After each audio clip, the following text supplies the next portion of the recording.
Oh my god! Oh, they keep doing this. What a way to put the pink Warlock on the front page. Why pink?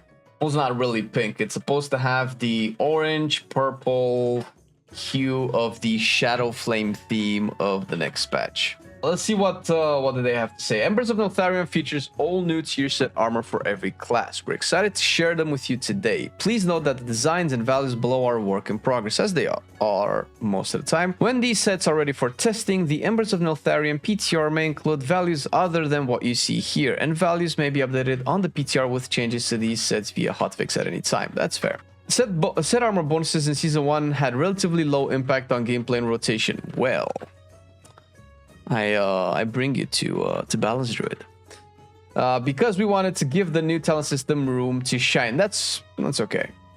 In Embers of Neltharion, some bonuses can have more impact on your resources, cooldowns, and talents. Some bonuses are enhanced by playing certain talents, and some build on popular talents in the middle sections of trees.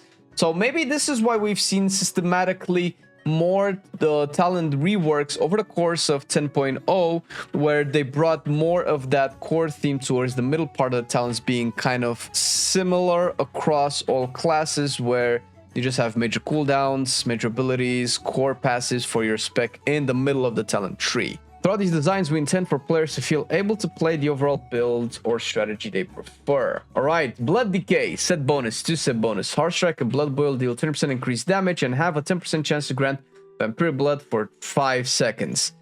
Ooh, okay. I mean, Vampire Blood is a defensive, but force it when you would gain Vampire Blood, you're infused with Vampiric Strength, granting you 10% strength for 5 seconds. Your Heart Strike and Blood Boil extend the duration of Vampiric Strength by 0.5 seconds. Ooh, this is interesting. This is very interesting. First of all, obviously damage increases for Blood Decay are always good, because Blood Decay, outside of external power systems, which tier sets can be included into this, has baseline very bad damage output. I don't know why this is the 3rd expansion in a row where Blood Decay baseline just does poor damage. It's maybe not as bad now as it was in Shadowlands and how it was in BFA, but every tier essentially Blood Decay has had need of help from external systems to get damage, whether it was trinkets and Azurite traits in BFA, where, if I recall, no actual Blood Decay tanking Azurite traits were good as opposed to what other tanks were using at the time. In Shadowlands, you would use Super Strain, the legendary, at the beginning, that would just give you more damage and potentially runic power, because there was no tanky ability until they reworked and redesigned a specific legendary specifically for the tankiness of Blood Decay, you know, the Crimson Rune Weapon or whatever it's called, that gave you more uptime on Dancing Rune Weapon. Until then, Blood Decay didn't really have any innate tankiness need. You would always pick damage. But now, 10% extra strength is really good. It's part of the main reason why you want higher eye level on all of the classes, because it's main stat. It's also why you're using the Fallen Crusader Rune Forge enchant on your weapon on your Blood Decay instead of using the tanky Rune Forges, right? Because you just want more damage, plus strength, you know, gives you armor and all of that. And I think it might also give you parry. I'm not 100% sure. I know crit gives you parry for sure. And the extension of Vampiric Strength. Now, you'll also have Vampiric Blood uptime, which gives you more healing and bigger HP pool, which works really well for taking hits, magical damage hits as well. It is proc based, it is RNG, so I'm not sure exactly how reliable it is, but I assume over the course of an encounter you'll have a pretty high uptime on it, which I guess is really good. This sounds really cool. I like this. It's very good. Frost Death Knight. Howling Blast and Frost Fever damage increased by 10%. Alright, your Rhyme-empowered Howling Blast reduces the cooldown of Froststorm Fury by 2 seconds. Yes, I love these mechanics. Froststorm's Fury is such a cool ability. Now, I believe that you have the talent into it, correct? Yes. So the tier set will probably force you into Froststorm's Fury. It sounds like... So it kind of... I guess it defines a playstyle, and I think it's fine, because it reduces the cooldown by 2 seconds. Your Rhyme-empowered Howling Blast reduces the cooldown of Froststorm Fury. Now, I want to get a little bit of insight as well. So let's take a look at, I guess rating is probably for the best. Let's take one boss. Let's take Council, where we know Frost Decay is actually decent at this, and where stuff like Frost and Fury would also matter. And take a look. I don't know if we can see how many rhyme procs Frost Decay gets, to kind of get a sense of how much cooldown reduction you would get for what are the usual talents here? Breath, not surprising. How much cooldown reduction you would get for a Frostworm's Fury. So this Blood Decay, this Frost Decay, I think we need to go to buffs, and we're gonna have to go to rhyme. 51 rhymes. 51 rhymes over the course of 2 minutes. Wow. Okay, can we do some math here? 51 rhymes means over 100 seconds in cooldown reduction for Frostworm's Fury. 100 seconds means, well, it's close to 2 minutes, right? A minute and 40 seconds in cooldown reduction to Frostworm's Fury. Baseline Frostworm's Fury has 3-minute cooldown. You could probably play this and have it at a reduced cooldown. So you would essentially have probably one extra cast of Frostworm's Fury in a raid, and this is in a 2-minute fight. So in a 2-minute fight, you'd probably cast it twice instead of once, right? Definitely cast it twice instead of once. And if you take this, you could probably cast it 3 times, which is pretty cool. Obviously, in dungeons, it might be even better because, you know, fights are longer, you have more procs, blah, blah, blah. After consuming Rhine 15 times, you call down Frostworm's Fury on your target at 100% effectiveness. On your... Dude, I assume... Oh my god. Dude! 15 times? No way. No shot this is gonna be the way it's gonna be. Because that means in 2 minutes, you would cast this 3 times. Outside of your normal cast, you'd have like 5 total Frostworm's Fury. This is probably going to be 200, right? But listen, calling down Frostworm's Fury is bananas. Like calling it on 15 rhymes. I think that's going to go to like some 20 or 30 probably. Or it's going to stay at 15 and this is going to be reduced to 50%, I believe. That might sound more reasonable. Is Frost Decay using Frostworm's Fury in dungeons? It would probably use it in Algathar, I would imagine. If there's any dungeon where you would use it, Algathar or Nockut, correct? Because it's big AoE. I believe it's uncapped. Yes, it's uncapped in AoE. Dude, this sounds ridiculous. Oh my god, this is so fun. It depends on how much they nerf it, because they will probably have to tune it because it sounds very strong. It is used. Absolute Zero is not all the time, but let's see. His Frostworm's Fury is quite a decent chunk. It's 8% of its total AoE damage in a dungeon. Now, let's put this into perspective. In terms of buffs, over the course of a 23 Algathar that lasts 28 minutes, this person has had 247 rhymes. 247 rhymes with the current version of the 4 set means 500 seconds cooldown reduction. 500 seconds cooldown reduction is 8 minutes. So 8 minutes shaved off of Frostworm's Fury, which baseline that means 2.5 full casts of Frostworm's Fury. Maybe potentially 3 full casts of raw Frostworm Fury charges. You just raw cast Frostworm's Fury, right? Just 3 more over the course of an entire dungeon. 3 more means, in terms of its overall damage, half.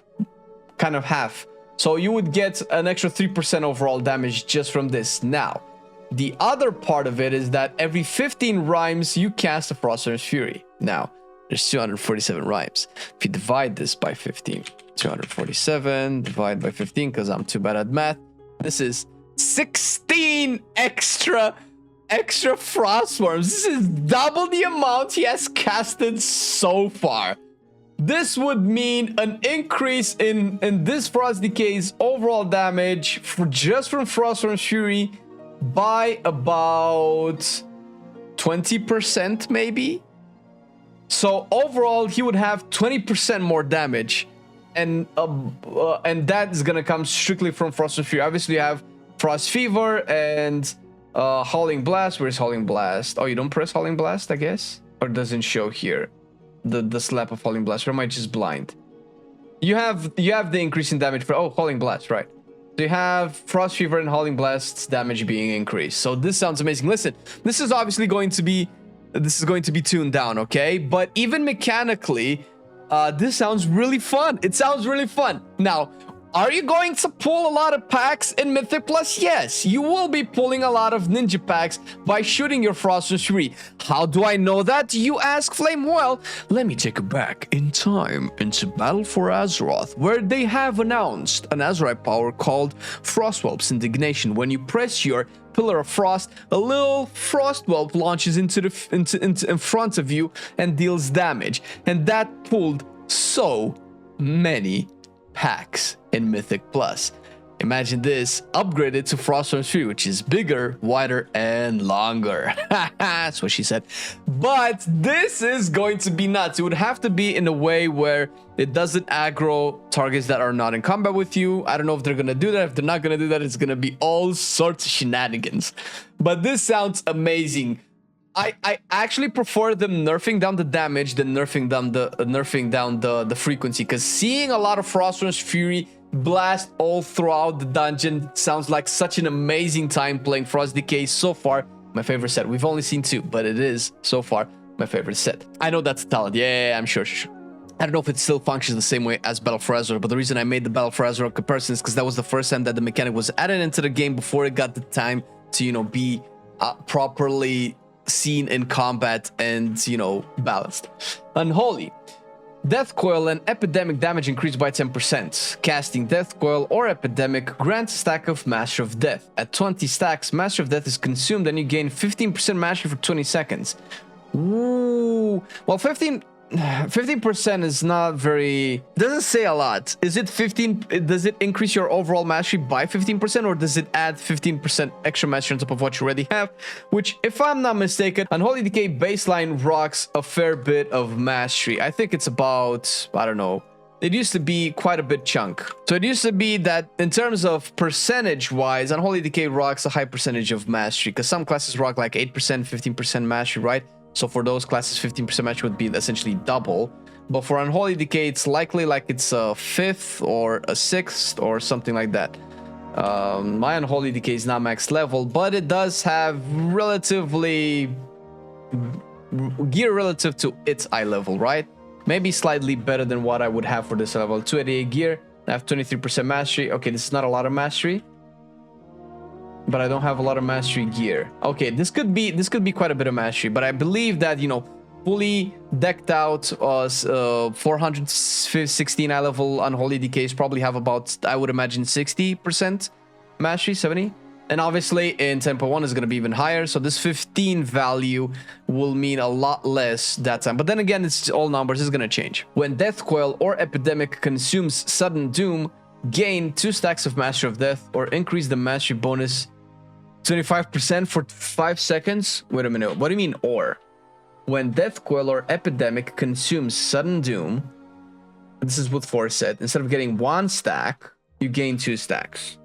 I don't understand. So does this roll a coin on whether or not you gain 2 stacks or you gain a 25% bonus to mastery? Oh no, if you have the mastery bonus on you, which lasts for 20 seconds, it can be increased to 25% for 5 seconds. Okay, I get it. All right, because I would imagine that during these 20 seconds of you having the mastery bonus, you're not generating more stacks, right? That would be a little bit ridiculous. You would have like some ridiculous uptime on it. So I think it's meant that if you're in this window of 20 seconds with a 15% mastery, you will increase your mastery bonus by 25% for 5 seconds. So realistically, you would probably have 100% uptime on the 25% mastery bonus during this window, right? Because you're definitely consuming runic power. Oh no, because you have to consume Sudden Death. You don't just cast them. All right, I see how it is. Okay, this is kind of cool. Sounds some min-maxy. Sounds a little bit like min-maxy. I don't know how reliable Sudden Doom procs are now in Dragonflight, because my DK is not fully leveled yet. But I would imagine you're not going to plan too much around this. So yeah. Havoc, 2-step bonus. Every 200 fury you spend, gain Seething Fury, increasing your agility by 8% for 6 seconds. That's pretty good. 8% agility on a 2-piece, 8% main stat on a 2-piece is pretty big. Force it. Each time you gain Seething Fury, gain 15 Fury. You also gain Fury. And the damage of your next I-Beam is increased by 12%, stacking to 5 times. That would probably buff it single target, right? Because from what I understand from the Havocs of our community, I-Beam is basically what's helping you a lot in single target, right? This is a lot of math that I'm not 100% sure I can do. But the thing is, okay, so when you gain Seething Fury, you gain 8% agility, and you gain a buff to your I-Beam. Now, ideally, you'll want to cast your I-Beam during the 6 seconds agility buff, or keep your I-Beam for the next Seething Fury that you consume for the next agility buff, buffing it again. Now, I don't know what the frequency of I-Beams is right now, if you can afford to. You probably will never want to hold it. Do you have time to generate Seething Fury? So do you have time to consume, like, let's say 400 Fury before you cast an I-Beam, or do you have to keep it off cooldown? Because that will depend a lot on the cadence, on your haste. And obviously we can make the math now, but this will definitely change once we gain, I don't know, about 20 to 30 more eye levels in the next tier. So whatever math we do now is not going to translate 100% to next year anyway. But this sounds like an interesting mechanic. You will probably want to time your I-Beams with the agility buff, because it's 8% more agility. That sounds pretty cool. I like main stat buffs. I like impactful abilities like I-Beam hitting really hard. That sounds really cool, because I-Beam is arguably the coolest looking Havoc ability. So this is pretty cool. Vengeance. Soul Fragments heal for 10% more, and generating a Soul Fragment increases your fire damage by 2% for 6 seconds. Multiple applications may overlap. They overlap, but they do not refresh, from what I understand. Okay. That you'll definitely want all of the haste in the world for Vengeance now. You're never not gonna play Fracture at this rate, ever.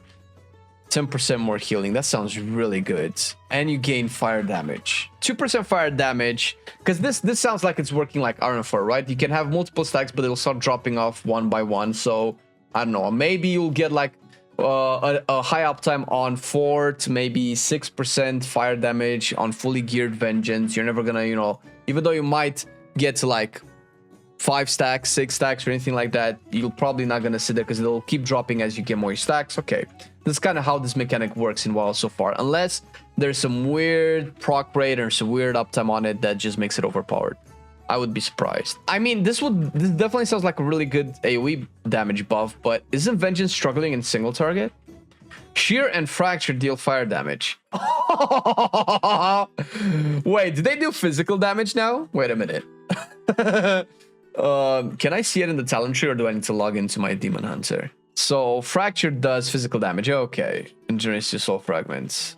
That's quite a bit of physical damage, actually. This is really good. This actually increases its single target, because dealing fire damage means is no longer going to be mitigated by armor. And obviously, both of these are single. Shear is single target, right? And even if it's not, you're never going to play Shear anyway. You're always going to play Fracture. Definitely in this situation where you want to generate more soul fragments. So this is a buff to its single targets. After consuming 20 soul fragments, your next cast of Shear or Fracture applies Fiery Brand to its target for 6 seconds. Okay, so the problem with these types of mechanics, my personal opinion, is that it has a very restrictive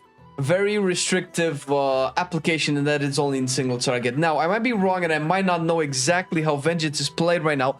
I'm pretty sure that there are ways to spread a Fiery Brand in AoE with a talent system. Fire Brand also increases fire damage deal. Jesus. Oh my god. Oh my god, if you're probably gonna play Fiery Demise, right?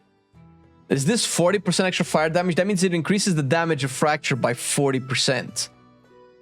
How much is Fracture for Vengeance? Let's look at pure single, because obviously in AoE, Vengeance is not gonna have problems with damage, okay? That's fine. But in single target, how much damage is this? Like, you know, ballparking it. This might actually sound pretty good. And do you even use this? You already use Fiery Demise. Okay. 52k DPS. That's not... It's not a little, but it's not a lot. Soul Cleave. Fracture. Oh my god, Fracture is a big portion of your damage. 10%. So this 10% is going to be increased because it's going to deal fire damage instead. This 10% is going to be increased by what it's looking like 40%, right? This is 20% times 2 because it's 2 points. So it's 40%. So that means at least 5% extra fracture, because this will deal fire damage. So it'll do a lot more than 10% of your overall damage. Not to mention that the 2-piece also increases your fire damage dealt. This is actually good. Now, the application of Fiery Brand, it's probably going to matter more because of all of this other talents, not necessarily because of the damage reduction. Damage reduction probably helps, but I don't think Fiery Brand uptime is a problem, right? Every 2 seconds, Fiery Brand spreads. Okay, well, actually, this is good because with Burning Alive, how long does the Fiery Brand last for? 6 seconds. So you will get at least 2 spreads of Fire Brand, potentially 3, right? I don't know if it's calculating the last tick, but you'll get at least 2 spreads of Fire Brand to targets that will take more fire damage. Immolation Aura increases the duration, and okay, so these 3 talents are probably going to be very key for Vengeance. Oh my god, this actually, I take it back, this might actually be very interesting. If all of these targets will naturally interact with how Fiery Brand gets applied and functions, this could be really big for Vengeance. This could mean quite a bit of damage, because you deal more fire damage, and Fiery Brand increases the fire damage that you deal. This sounds like, depending on how it's done, this sounds like a lot of damage, actually. I don't know if Fiery Brand will ever spread into like massive 20 target AoE scenarios, but it's likely that you'll have a pretty high uptime on Fiery Brand, period. That's pretty good. Balanced Druid. Sunfire radius increased by 2 yards. I feel like this should be something baseline. It feels like a quality of life change. This should not be a tier bonus. Maybe they're testing this, and I would be surprised if they don't put this into its baseline kit. Sunfire, Moonfire, and Shooting Stars damage increased by 18%. Okay, this is a big part of your damage. I'm inclined to look at Council. I'm taking Rating because Rating is more controlled and it's more consistent in terms of overall damage output, where dungeons can be a little bit more hectic. It depends on how the bosses pull, so not everybody's going to perform the same way. Now, I'm going to take a look. Obviously, Balance is going to undergo a bunch of changes coming in 10.1. So not all of this is 100% relevant, but I do want to get a sense of how it is. Shooting Stars is a very tiny portion of your damage. However, Moonfire and Sunfire are a big portion of your damage. Close this. Close this. Shooting Stars deals 80% more damage. So that's... And this is AoE. That's, you know, maybe a 1% increase in damage. So it's not that big of a deal. Personally, maybe it's better in dungeons. But Sunfire and Moonfire also dealing more damage is very big, because Sunfire and Moonfire are big chunks of your damage profile. Very big. Shooting Stars has a 20% chance to instead call down a Crashing Star, dealing 72% attack power, spell power, you mean? Astral damage to the target and generating 5 astral power. So this is like an orbital breaker. 20% chance to call down a Crashing Star. Crashing Star, 20% chance. How often does... So in a 2 minute and 29 seconds fight, Shooting Stars on 4 targets has hit 257 times.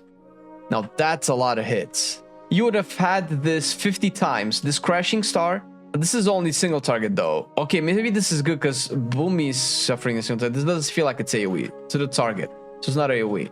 So this would have procced 50 times. So 50 times you would have done this damage, which sounds really cool. And you would have gained this astral power 50 times, which means 250 astral power, right? Gains. And what would that mean for its overall? That doesn't sound like a lot of astral power, though. Over the course of 2 minutes, right? 250? 250 astral powers means more than what Stellar Flare generates. No. Kind of what Starfire would generate. Okay. Not as much, but... Okay, maybe it's not an insignificant amount. That obviously works into Arcanic Pulsar, and you get more frequent Arcanic Pulsars. But seeing as we're losing the 4 sets that we currently have for Balance Druid, that influences your astral power economy. I don't know how much of a boost it is from its current iteration, but this sounds very interesting. I'm hoping that this solves a lot of the problems that Balance has fundamentally in single target. The damage of Crashing Star is about 4 times the damage of a Shooting Star. Okay, they noticed this. Okay. Well, Shooting Star hits for 9.6k. Ooh. That means about half of a full moon. And you'd get a lot more full moons. Okay, that's pretty dope, actually. Alright, Feral. Your auto attacks have a chance to grant Shadows of the Predator, increasing your agility by 1%. Each application past 5 has an increasing chance to reset to 2 stacks. So you cannot scale like to stupid amounts. Okay. When a Shadows of the Predator application reset stacks, you gain 5% increased agility. And you generate 1 combo point every 1.5 seconds for 6 seconds. Okay, so when you get the tier set, you would ideally want to stack this to get it to as many stacks as possible. When you get to 4 set, you don't want that. You instead want it to reset so that you still gain 5% bonus agility, which would mean 5 extra stacks of the Shadows of the Predator that you would probably hope to get from the 2-piece. You also get 4 total combo points. And this functions into the Berserk mechanic that I mentioned, where you get to... Oh god. You get to refresh your combo points. Okay, so this is a little bit weird because... So they've added this mechanic in Berserk with the rework to Feral, where you passively generate combo points during Berserk. The thing is, finishing moves in Berserk, if you by any chance you cap combo points and you overgenerate combo points, you get a maximum of 3 of those backs, which is probably more than you need anyway. But this also gives you combo points in an unpredictable manner because it's based on RNG procs, and it can proc at any point in time. Oh god, this sounds like it's counterintuitive to their design. This sounds like you're still going to want to use your finishers at 4 combo points and never at 5, because you might risk over generating combo points. Okay, maybe I'm wrong, but this is what this sounds like. This sounds like trying to properly manage your resources to min-max as Feral is gonna be a pain. But maybe I'm wrong. Maybe in practice it works differently. Not a big fan. When you take that for Guardian Druid, when you take damage, Mangle and Thrash damage and Rage Generation are increased by 15% for 8 seconds, and you heal 6% of the damage taken over 8 seconds. Okay. Okay, this could be really good if this stacks, if the heal stacks. Because if it just refreshes, then you're always taking every tick. Okay. I don't know if this will stack. It should probably stack, because otherwise it will be very weird. Although you will have like insane calculations needing to be done every time you take damage. You have another stack. Jesus. Okay. So the closest example that I have for this is the Evoker's Renewing Blaze cooldown. The way that works is the Renewing Blaze cooldown is that for, I think it's also 8 seconds, or it might be 6. For, let's say 8 seconds. For 8 seconds, all the damage that you take during that window is transformed into a heal over time on you that will be healing you for 8 seconds. So you have a window. You have a window of 8 seconds that constantly updates the heal over time that you have on you, that never gets wasted, right? So by the end of the 8 seconds duration, if you took damage, you still have that hot going for you after those 8 seconds. This is the way that cooldown works. Now, if this also works, that means that this is essentially 6% damage reduction over the course of 8 seconds. So this is kind of like a combination of stagger and damage reduction into a mechanic. 6% damage reduction is not necessarily bad if it stacks. If it doesn't stack, and if it just refreshes or just updates it, although updated might also consider the fact that you all of the damage you heal, all of the 6% of the recent damage. Okay, this matters a lot on how they implement this. The increase in damage and rage generation is really good though. Maul Raise, damage increased by 20%. Okay. And Casting Iron or Maul Raise increases your maximum health by 3% for 12 seconds. Okay, this sounds like it's going to have 100% uptime. So that's 15% extra health. This actually sounds like it's good. It's not ideally what Guardian needs, but it's what it could use to survive some attacks. If you have been familiar with Pumps's feedback on Guardian Druid, one of the points that he made was the fact that Guardian Druids essentially were designed to have big HP pools to kind of be these sponges of soaking damage. With this, it's possible. Now, 15% extra heal is okay. If it's 100% uptime, then I guess that's good if you're constantly in combat, right? Because 12 seconds is a long time. You're definitely going to cast at least one Maul or Raise or Iron Fur during those 15 seconds if it refreshes, and it probably should refresh. I think this is actually good. It's gonna offset some issues that Bear have. It's still not gonna fix the issue of you going into, like in the Mythic Plus, you go into a pool and you're gonna get chunked really quick. You're still probably gonna have to pull all the time with Bark Skin, which is something that they've learned for some of the tanks, but they still haven't done for Bear yet. Where, for instance, Blood Decay can pull with what's the range ability that you just apply Blood Plague and you also gain 2 bone shield stacks. That thing can make Blood Decay pull without having no blood bone shields. You pull with that, and the first hit that hits you will be mitigated. Prot Warrior, I think it has Shield Charge, which I'm not sure if it still gives Prot Warrior block. Prot Paladin can kind of maybe pull while within Consecration, so you still have some DR, but Bear doesn't really have. You have to like use your defensives to survive. All right. Okay, well, this is interesting. I guess it depends mathematically. This is definitely a boost, but this is something that Bear should kind of have baseline. This is above that Bear already need not to be in a tier set. So I'm a little bit salty because the tier set seems to fix Bear, whereas for the other specs so far seem to buff specs. This feels like it's going to make Bear slightly more viable. But seeing as this is not, I don't feel like this is as strong as Blood Decay ones, and Blood Decay doesn't need to be fixed with the tier set, but it's getting a boost. So I feel like the tier set is probably going to keep Bear behind, unless I'm misjudging the numbers.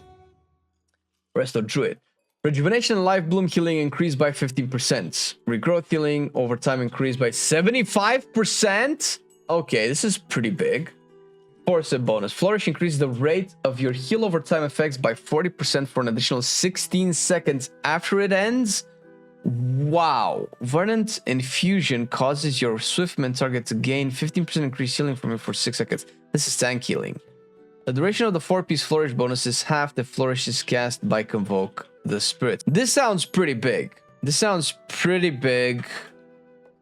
After a Flourish ends, how is this calculated though? This sounds massive in terms of... Okay, no. So this doesn't necessarily apply to the heal over time effects that Flourish has increased their duration of. This just is more healing for your overall overtime healing. This is slightly weird because a mechanic like Flourish implies that during its effect, that's when you need the healing. The way that healing works is you don't need healing all the time. So you need healing in burst windows. This is what Flourish does. It heals in burst windows. Now, that burst window is extended by 16 seconds. I'm not familiar with any burst window that needs this amount of uptime. So I guess this is obviously good because it's just more healing. But I don't know if it's going to be like groundbreaking, because it's still a lot of healing. Maybe it's going to be way better for Mythic Plus, or maybe for super long fights. As a healer, I'm thinking, right? But this is good. I don't have strong opinions about this. Devastation. Okay, we're getting home. Disintegrate Empire pierce enemies with obsidian shards, dealing 12% of damage done as volcanic damage. Disintegrate Empire pierce enemies with obsidian shards, dealing 10% of damage done as volcanic. So it just applies dots. 12% of their damage over 8 seconds. It's not too bad. Okay, it's just it adds a dot. 12% of your spenders is gonna 12% of the damage of your spenders is gonna convert into an 8-second dot. Empower spells deal 8% increased damage and cause the obsidian shards to become supercharged, dealing 200% more damage for 5 seconds. During Dragon Rage, shards are always supercharged. Jesus, they're making Dragon Rage so important. So does this mean that empowered spells supercharge obsidian shards that are already up? So it's empowering the shards that the dots that are already up. So at the beginning of the fights, when you pull, this is kind of nothing. Although not really. No, not really. This applies to Dragon Rage. Okay. When you pull a boss and single target with Devastation, you start with a Living Flame and then you go into Dragon Rage. Dragon Rage fires 3 pyres, I think. And those will automatically put obsidian shards down. Now you immediately follow that up with the Fire Breath and Eternity Surge, right? So that means that you'll immediately, first of all, follow up with Fire Breath. This means that you're gonna have the dust from the pyres, or the pyres from the Dragon Rage, deal extra damage for 5 seconds, like a lot of extra damage actually. But normally you would want to follow Fire Breath really quickly with Eternity Surge because of how Dragon Rage extension works and because of how consuming your essence burst abilities reduce the cooldown of empowered spells. So you don't want to sit on empowered spells during Dragon Rage. This sounds like you want to stagger your empowered spells to extend this 200% more damage window, which is counterintuitive to how Dragon Rage works during Dragon Rage. The way that Dragon Rage works with its extensions and how your empowered spells get their cooldown reduced, you would always cast them at the same time. So you will never stagger them. If you stagger them, you hurt your Dragon Rage uptime, and you would potentially waste some of the cooldown reduction from the empowered spells. So far, I don't know if we're gonna see any changes to Devastation more, because we're already seeing some changes to how Dragon Rage extension works. But this feels like it's going to play against the normal functionality of this spec. Outside of Dragon Rage, I think this is fine. You can stagger your empowered spells a little bit more. Like you can Fire Breath, do 1 or 2 globals of either Disintegrate or Pyre, and then you'd use your Eternity Surge. But during Dragon Rage, this feels counterintuitive, and it kind of feels like it's hurting. You have to choose which hurt you want more. I'm not a big fan of this, but maybe I'm wrong, but this is how it sounds to me. Preservation, there we go. What are you doing to my boy? Spirit Bloom applies a heal over time effect, 40% of healing done over 8 seconds. Ooh. Dream Breath healing is increased by 15%. Okay. Okay.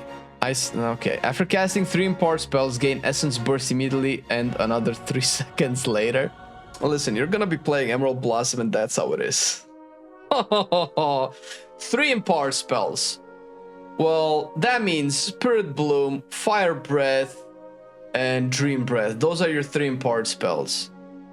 It's a lot of healing going away from any echo mechanics, any echo playstyles. While the current tier set really plays into echo, this does not play into echo. I mean, obviously you can influence it with echo, because you could say that you would probably use Essence Burst on echo, but you probably won't. Because there's the reason to use Essence Burst on Echo now is because of how good Reversion is, but Reversion is not going to be as good next season. So we're going to go back to Emerald Blossom spam. This is interesting. This is a lot of healing. I can obviously speak to this because it's my main, but this is a lot of healing. You're definitely going to be playing Spirit Bloom with the 10-second cooldown reduction talent. That's pretty much going to be locked in. You definitely want to cast as much as possible. You'll most likely want to fully charge Spirit Bloom all the time, or use it with Tip of the Scales, which is going to be slightly annoying because sometimes you use Spirit Bloom to single target heal the tank, but I suppose you can still do that, but you would be losing this on 3 to 4 other targets, right? You'd be not losing the Spirit Bloom heals, but let's say you might still want to Spirit Bloom to charge it to full just for the hot, even if the people don't need hots, because people in all content and WoW you take trickles of damage, making heal over time effects very good. Okay, I love Emerald Blossom spell, so I think this is cool. Hunter, Beast Mastery. Oh my god, we're getting into some of the classes that I love. Cobra Shot and Kill Command damage increased by 15%. This is so boring. Plus, these are getting buffed anyway. Cobra Shot, Kill Command, and Multi-Shot reduce the cooldown of Bestial Wrath. Oh my god, this is such a boring tier set. Oh, this is super boring, man. This is turbo boring. You're already reducing Bestial Wrath with Barb Shot. Now everything is gonna reduce the cooldown of Bestial Wrath. You're gonna have Bestial Wrath uptime like a madman. What is the uptime on Bestial Wrath now? Well, I can still look at let's look at a dungeon. We kept looking at raids. Let's look at Ruby Life Pools that has a lot of downtime. You travel on a Drake, you wait for patrols to go away. So this is probably the dungeon with some of the most amount of downtime where you would drop a lot of Bestial Wrath. So in worst case scenario, let's see what this will do. And even in Ruby Life Pools, you probably have, I mean, I play Beast Mastery. I have Bestial Wrath a lot. I have it up a lot.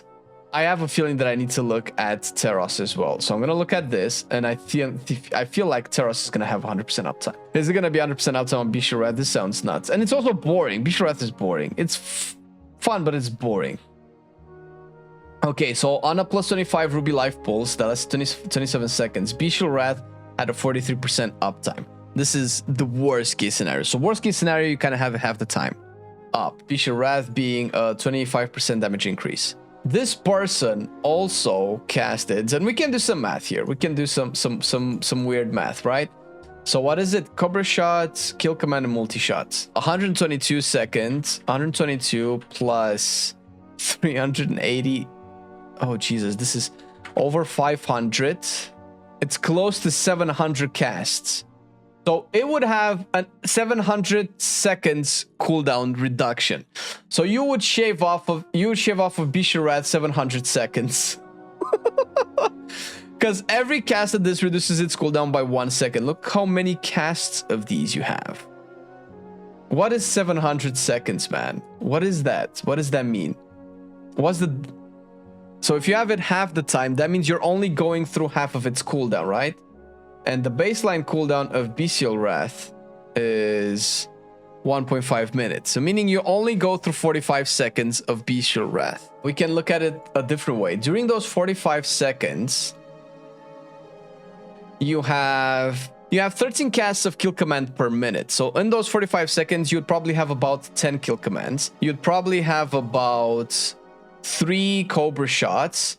And you'd probably have about 4 multi shots. So you would have probably about 17 seconds, 20 seconds shaved off of Bestial Wrath. So with the raw stupid math of a overage nerd, that sounds like at least a 20% increase in uptime in Bestial Wrath in the worst dungeon for Bestial Wrath uptime, probably. Let's look at non-Pore Infusion beast masteries. Let's look on a single target when there's no downtime. You'll not have any downtime for Bestial Wrath here. 55% uptime. So this can probably get all the way to like 80, maybe 90% uptime on Bestial Wrath. Maybe even more. Okay. You're just gonna press Bestial Wrath very, very often. Maybe every 30 seconds. Something like that. And Bestial Wrath lasts for like 15 seconds. Or more. Yeah. Survival. Oh my god. Wildfire Bomb damage increased by 10%. It's nothing. And throwing Wildfire Bomb increase the damage of your next kill command by 50%. That's single target. Buff the goddamn AoE, man. Every 25 focus you spend reduces the cooldown. Oh my god. Oh, they keep doing this. Okay. Wildfire Bomb hits for shit damage. Let me put this into perspective.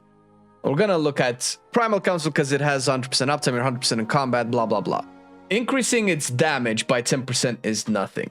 Because by the way, in single target, this is dog shit. You hardly ever cast Wildfire Bomb in single target. You do cast Kill Command, so you will cast it just to buff Kill Command. So you're forced to play an ability that's a DPS loss just to buff an ability, another ability. The best survival hunter in AoE is still middle of the pack, by the way. Wildfire Bomb, Volatile Bomb. So this is where Bomb is, right? 8%, 6%. So you'd get 0.8% extra damage, 0.7% extra damage, 0.5% extra damage from this. So maybe it's like a 3% extra increase in AoE damage. Hardly, okay? And Kill Command in AoE is not used. Do you see Kill Command here? Do you see? I don't see a kill command here. Do you see a kill command here? I don't see a kill command here. While it's the single target survival slaps. Wait, where is it? I think I skipped marksman. I should go back to marksman. Every 24 focus. And you reduce the cooldown. But you're not casting that many wildfire bombs anyway. There's so many much. They're way better cooldown suppressed. And by the way, I'm pretty sure. Where is it? Even in AoE, in constant AoE, proper AoE, Mongoose Bite is still the best ability to press. It still does the most amount of damage, which is a single target ability. We're getting into the why Survival Hunter is broken territory, so I'm not gonna go there anyway. Okay, yeah, I'm not a fan of this. Bombs are very lackluster, very boring, they deal very little damage. 10% increase when other people are getting 12, 18%, 20% increases. This is nothing. Even Beastmaster gets more damage, man. On abilities that probably do more than Wildfire Bomb. Yeah. Alright, moving on. Marksmanship. Arcane Shot, Chimera Shot, and Multi-Shot deal 10% increased damage and have 8% chance to grant you the death blow effects. It's so much cooler than what Survival is getting. Kill Shot damage increased by 15% and Kill Shot reduces the cooldown of Rapid Fire and Aim Shot. This is actually cool. It's still it's an okay tier set. So Death Blow gives you free kill shots, right? And also kill shots do more damage. You also have 2 charges of kill shot.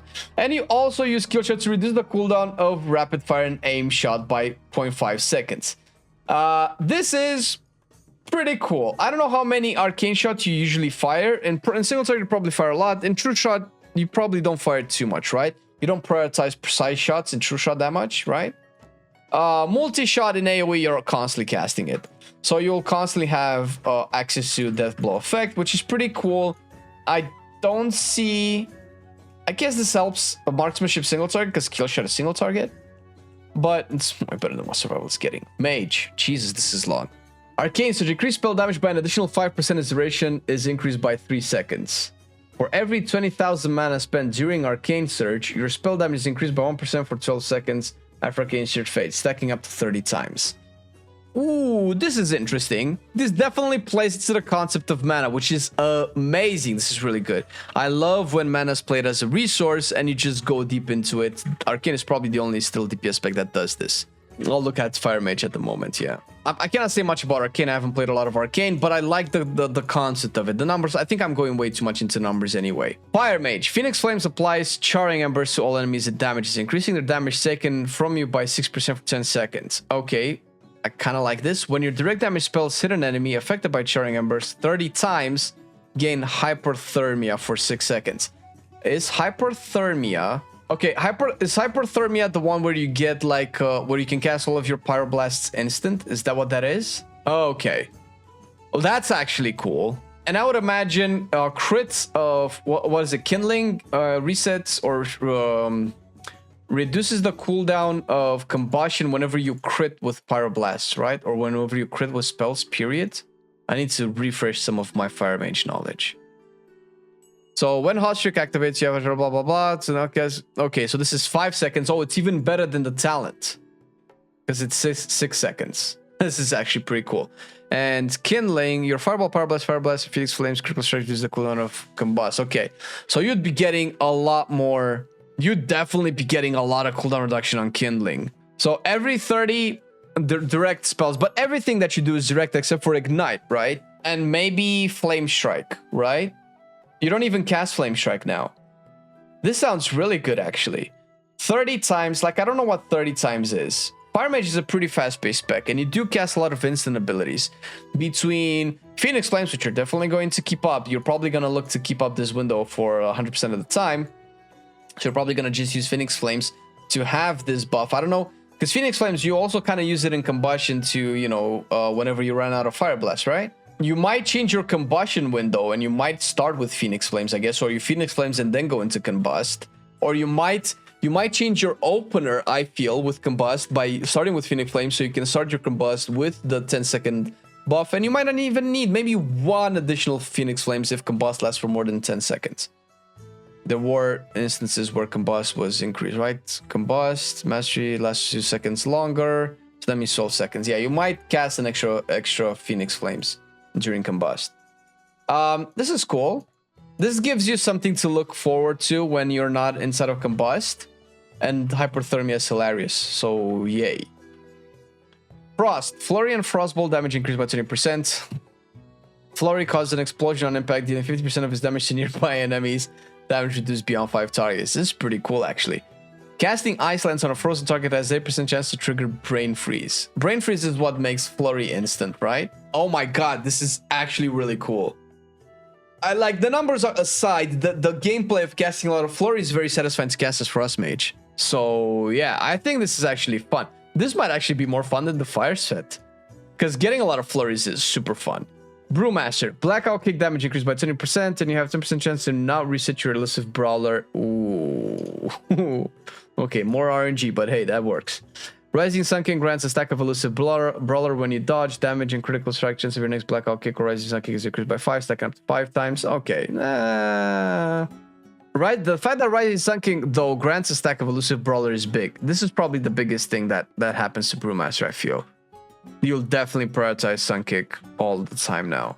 That's pretty good. Your new mist has a chance to grant Soulfang Infusion, granting 5% of your maximum mana over 6 seconds. Isn't that good? Because Mistweaver suffers from mana issues. Drinking a tea or gaining Soulfang Infusion increases the healing of Vivify and Renewing Mist by 40%. Drinking a tea, does this refer to any type of tea abilities? Renewing Mist has a chance to grant Soulfang Infusion. And during that, your Vivify and Renew Mist heals for 40% more for 6 seconds. This matters on how many procs you get of this. So you have Thunder Brew Tea or Thunder Focus Tea, Mana Tea. What other teas do you have? That sounds pretty cool though. A lot of little burst healing windows. I kind of like this. Windwalker. Rising Sun King deals increased damage and has a chance to go Nova.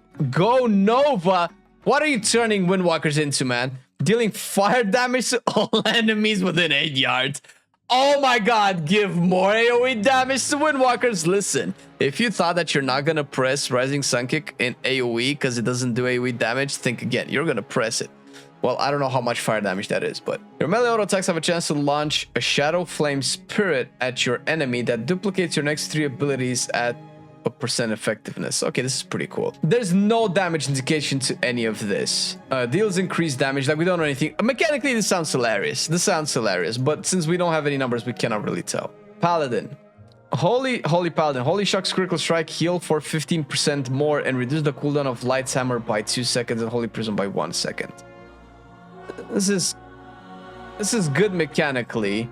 But this means that, you know, if you ever thought that you're going to move away from having to melee 100% of the time, you were wrong. Light's Hammer heals 100% more frequently and generates 1 holy power every 4 seconds. Okay.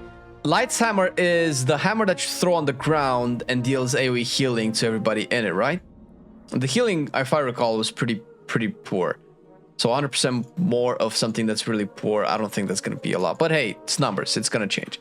But generating 1 holy power every 4 seconds, this is actually good because then you don't have to melee to get holy power. Holy Prism's healing is increased by 80% and it generates 1 holy power if cast on an enemy. Okay, wait a minute. This changes stuff. This can give Holy Paladins chance to generate resource without having to melee.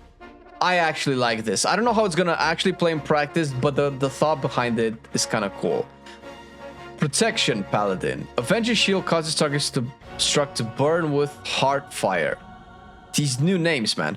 Dealing an additional 20% of damage dealt over 5 seconds, so it gets a dot, similar to Devastation.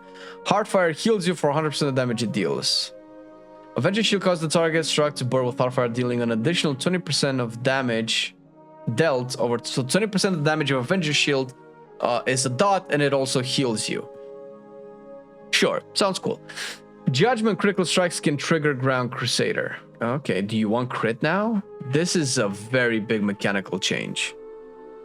I mean, Ground Crusader is good because you definitely want more of this. Actually, this might be pretty cool. Reds. Judgment and Hammer of Wrath deal 10% increased damage and 20% increased critical strike damage. Okay. So these are the kind of buffs that survival should get as well. Judgment increases the damage enemies take from your holy power spenders by an additional 5%. Hammer of Wrath applies judgment to enemies.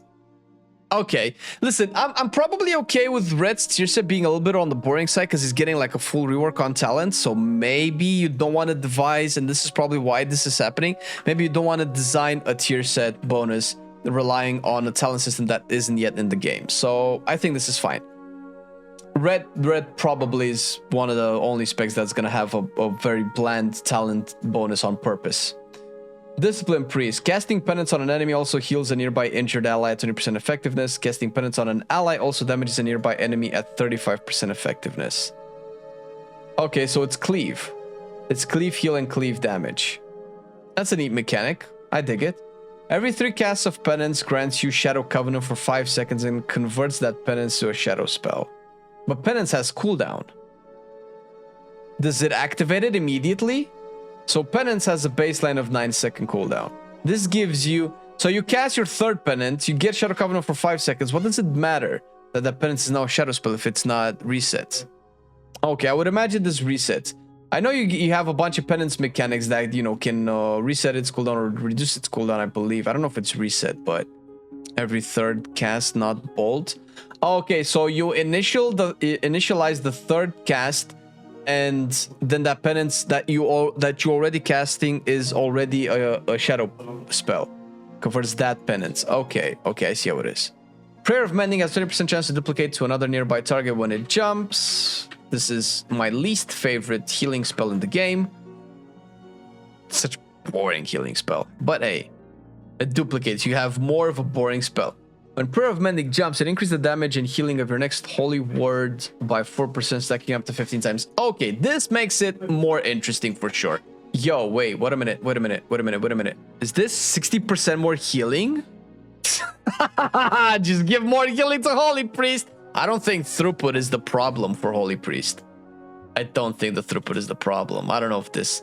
I would have loved to see something like your next holy word gives your targets 4% damage reduction or something like that. Salvation. 9%. Yeah. You're just... I don't... Is Holy Priests of World of Warcraft. Did you ever feel like your holy word wasn't healing for enough? Has this ever been an issue? I feel like this is meh.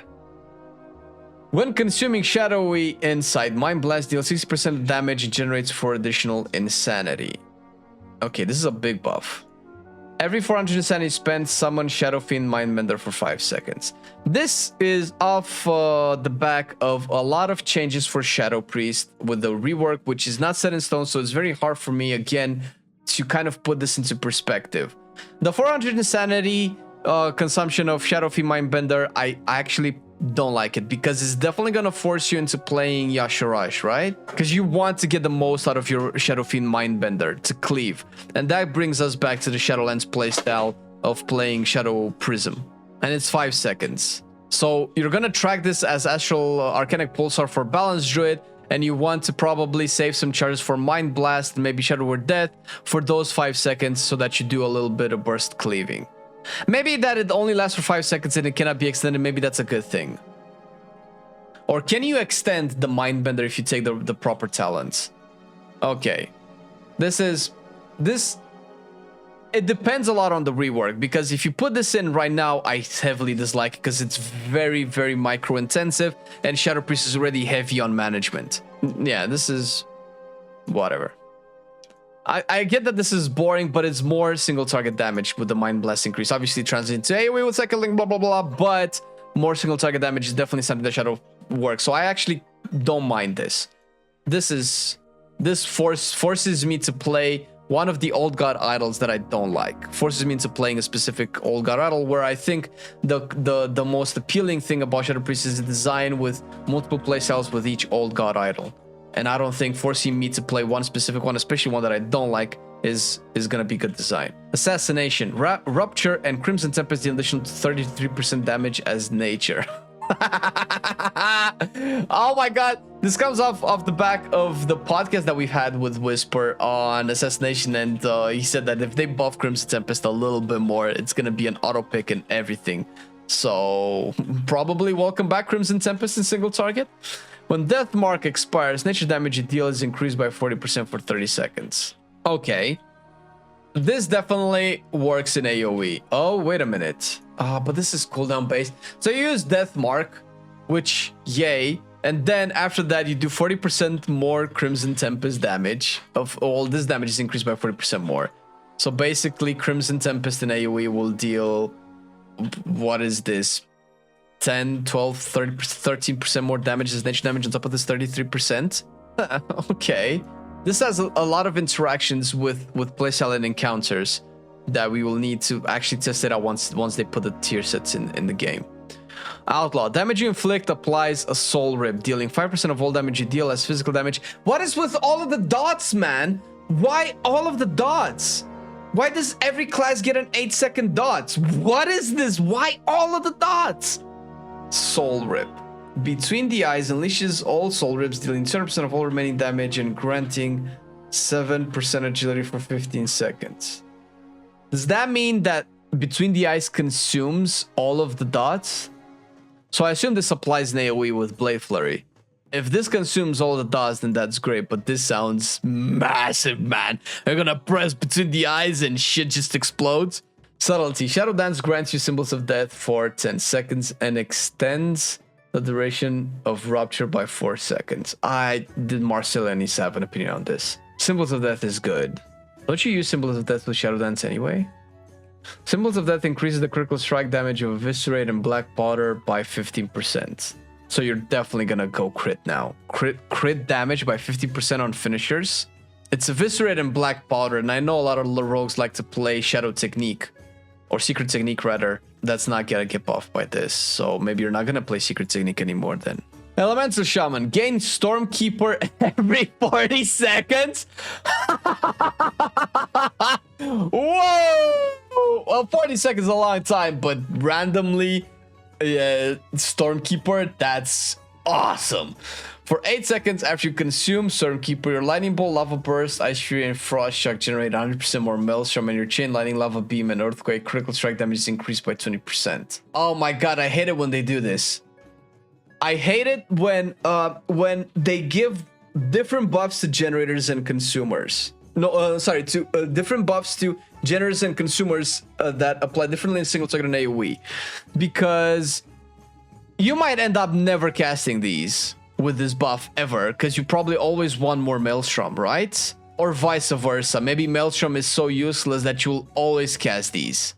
This feels like the 8 seconds after you consume Storm, or maybe you just play your rotation as normal, I guess, because it's 8 seconds after you consume your Stormkeeper. You cannot just use generators for 8 seconds. You have to consume the Maelstrom. So they also do. Okay, no, actually, this is fine. No, this is a good way to do it. I take it back. Enhancement. Sundering increases your mastery by 12% for 15 seconds.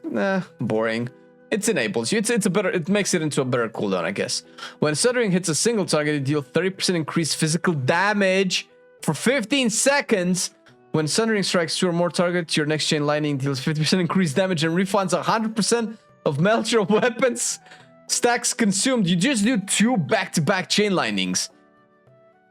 Yo! Although, you know, Chain Lightning, Frost Shock, Chain Lightning, Frost Shock. Maybe, if you play Hailstorm. The rest of Shaman. When you cast Healing Rain, all allies with your Riptide on them are healed by Tide Waters for 100%. What? When you cast Healing Rain, all allies with your Riptide on them are... What? Obviously, this has to change. Unless... then... Are you just gonna spam Healing Rain? What's the cooldown on Healing Rain? It's 10-second cooldown. Okay, you cannot spam it. 140% spell power. All of the allies with Riptide. How many Riptides can you have out? 4? 5? Obviously, an M+ is big. Each ally healed by Tide Waters increases your haste by 1% for 6 seconds and increases the healing of your next Riptide by 10%. Riptide healing, baby. I feel like this is massively buffing Restoration's heal type playstyles. We're gonna play very similar, I think, to the beginning of Shadowlands, where you just want a gazillion Riptides out. I think this is actually cool. If this is a lot of healing, this sounds ridiculous. It sounds pretty fun. Although it does apply to targets with Riptide, but if the targets with Riptide don't need the healing, then it's... I feel like in Raid it might be a little bit weird. Because in Raid you cannot control where this goes, and it might be wasted, but at least you just get in a lot of haste to burn through your mana faster. Why not crit, man? Why haste? All right, listen, healer mindset. Affliction Warlock, Vile Taint, cooldown reduced by 5 seconds, and Phantom Singularity cooldown reduced by 12 seconds. Vile Taint and Phantom Singularity damage increased by 60%. Oh, that's a big buff. Enemies damaged by Phantom Singularity gain Infirmity for this duration, and enemies damaged by Vile Taint gain Infirmity for 10 seconds. Increasing damage taken by 10. Oh, Affliction is gonna have some burst. Technically, the tier set bonus technique applies Infirmity for 2 seconds every time an enemy is damaged by Phantom Singularity. Phantom Singularity deals damage every 2 seconds, so this has the effect of keeping Infirmity on targets for this duration. Okay, so burst. So this feels like kind of like old Shadow Priest, but you apply Vile Taint, you put Agony on everybody. Everybody takes more damage. You fire off Seed of Corruptions. Boom, 10 seconds blast. This is actually cool because then every Vile Taint and every Phantom Singularity, you have mini burst windows. Are they choice nodes on the same node? Yes, they are. Okay, so I guess you get to choose. You're probably gonna play Vile Taint. In what world are you gonna play Phantom Singularity? Wait a minute. So they're reducing Vile Taint by 5 seconds, making it into 25 seconds. And Vile Taint by 12 seconds, making it a 32. So yeah, no, you're gonna play Vile Taint, because then you have access to the 10% damage increase every 25 seconds instead of every 30 something seconds. So you're probably not gonna play Phantom Singularity at all, unless Phantom Singularity damage just outshines the extra increase in damage, which it's not obvious that that's the case. Although Phantom Singularity doesn't seem to be AoE capped. Maybe that's the trade-off. So maybe that's how you use it. Phantom Singularity in massive AoE, Vile Taint in selective AoE. Okay. Well, this sounds really cool. Demonology, we're almost done. Jesus, this took a long time. Demon Bolt damage increased by 15%. Consuming a demonic core reduces the cooldown of Grimoire Felguard. Ooh, we never had this before.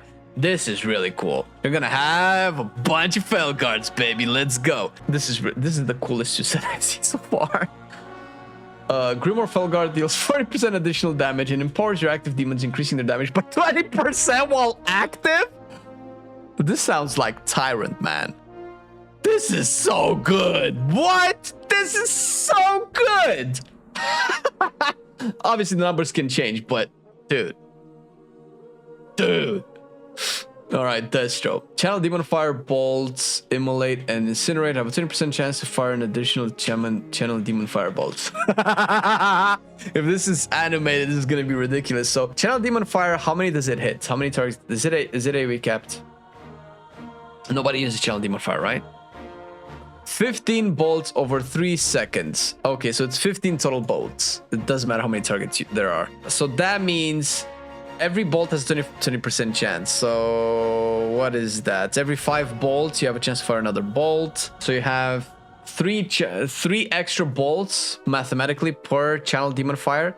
And those 3 extra bolts, do they also benefit from this? Does it chain off of itself? This could be some ridiculous. You could press channel Demon Fire and 20 seconds later still channel the Demon Fire, baby. If this procs with itself, this is nuts. I love it. I want that shit to be crazy. After casting 15 Demon Fire bolts, and also have with Immolate and Incinerate, by the way, your next Demon Fire bolt deals 103% spell power, Shadow Flame damage to the target, and damage to nearby enemies. Oh my god, I love this. They would have to do the numbers, but that means that Deathstroke's gonna do on-demand AoE, baby. No more ramp, no more build-up. You're just gonna press Channel Demon Fire and enjoy the carnage, and I think this should become a talent. I think this is amazing. Yes. Arms. Deep Wounds increases your chance to critical strike and critical strike damage dealt to affect targets by 10%. Yes, love it. Arms doesn't need complicated stuff. Arms just needs to show you big numbers when you press your buttons. Deep Wounds critical strikes have a chance to... Wait, when Deep Wounds crits, have a chance to increase the damage of your next slam by 25% second 10 times and cause it to strike up to 4 additional targets. Ooh, I like that. then that means you'll always want to use Slam when this procs, right? You don't really want to waste the stack times because the cleave on Slam is not gonna stack, right? The chance for the force event to trigger effect increases at a diminishing rate for each target beyond the forest. This is similar to the effects of spells like Agony and Shooting Stars. Okay. So Slam will hit AoE. Slam will do 25% more damage. Okay, so the way I read this, right, is you get a proc, right? You get a proc, Slam does 25% damage. And it hits a total of 5 targets. Or it hits the 4 additional targets for less damage, but still hits the 4 additional targets for 12.5% of the damage, right? Or wait. Oh, well, no. It will hit it for 50% of the total damage. So we'll hit them for less. It's fine. Right? It's fine. But this stacks 10 times, right? So you could say that this stacks 250% damage, which is a lot. But if you use it, then you consume it and you don't get the extra cleave from all of the other 9 times you could have used Slam, if you can consume each stack individually. So I guess there's a mini game here, which I like. This sounds pretty cool. Fury. Rampage damage and chance to critical strike increase by 10%. Sure. Rampage critical strikes against your primary target cause your next Bloodthirst to deal 50% increased damage and generates 2 additional rage. Second up to 4 times. It also has a 100% chance to critical strike, so that means that will always enrage you. So your next Bloodthirst after your Rampage will always enrage you. It'll deal more damage and generate more rage. So you will not want to Bloodthirst right after Rampage then. I think what this means is you'll Rampage and you will Raging Blow, Bloodthirst. Because Rampage gives you Enrage, right? You don't want to overwrite your Enrage if possible, if you have control over it. You want to have as much rage as possible. This will probably mean that you'll have 100% uptime on Enrage. Fury already has high uptime on Enrage. But that means you Rampage, do a couple of globals, Bloodthirst, when the Enrage is about to drop, have Enrage again, and by the time that Enrage drops, you're probably going to Rampage again. This is kind of how it feels. This is kind of nice. But it's maybe overkill? I don't know. Shield Slam deals 15% increased damage for Protection Warrior and reduces the cooldown of Last Stand by 0.5 seconds. During Last Stands, these effects are doubled. What? Oh my god, and you compare this with Prop Paladin? So Shield Slam will deal 30% increased damage and it will reduce the cooldown of Last Stand by 1 second. Yo, I gotta put this into perspective, man, because this sounds ridiculous. Okay, Last Stand is 1 minute. Can you still get Bolster? Last Stand's cooldown is reduced by 60 seconds and it grinds your shield block. Okay, you're definitely gonna play this. So Last Stand is gonna be 2 minutes. How many Shield Slams does a Prot Warrior cast in general? Now, because I know you used to cast it a lot. But now, and you're gonna cast more of them in the next patch because you're gonna have more haste. 20 casts per minute? So during the course of 1 minute, you also shave, that means 10 seconds. So every minute you shave 10 seconds off. So you will essentially have it instead of 2 minutes, you will realistically have it at about 1.5 minutes, 1 minute and 40 seconds, maybe? Wait, does Anger Management also reduce its cooldown? No. So you'll probably have Last Stand every 1.5 minutes. Now, however, during Last Stand, which lasts for 15 seconds, which realistically you're going to cast half of those globals will be Shield Slams, right? Because you kind of cast, no, a third of those. So you'll have like 5 Shield Slams during Last Stand, right? Realistically, that's 5 extra seconds that you shave off during Last Stand. That's pretty dope. For 10 seconds after Last Stand ends, Shield Slam unleashes a wave of force, dealing damage to enemies in front of you and reduces the damage they deal to you by 5% for 5 seconds. Why isn't Guardian Druid getting this? Damage reduction! Guardian Druid just gets... Oh, you're just fatter. That's what you get. Pro Warrior just gets more of the stuff that it's really good at. Dude, so during Last Stand, you're not gonna die as Pro Warrior. For 10 seconds after Last Stand, everybody does 5% less damage than you. Then you'll probably have Demo Shout, then you'll probably have Shield Wall, then you'll have Last Stand again. well, listen, Pro Warrior is gonna be good. What are you gonna do, man? This is what it is, is what it is. This has been a beefy review of the tier list. I've been loving it then, I still love it now. Still, I play WoW. Still, I play WoW. Getting better every day, let me show you how. Cause still, I play WoW. Still, I play WoW. It's getting harder to stay, but at the end of the day, it's a guilty pleasure, so just log in and play. Whether it's classic or retail, I'ma do a /bow. Still, I play WoW.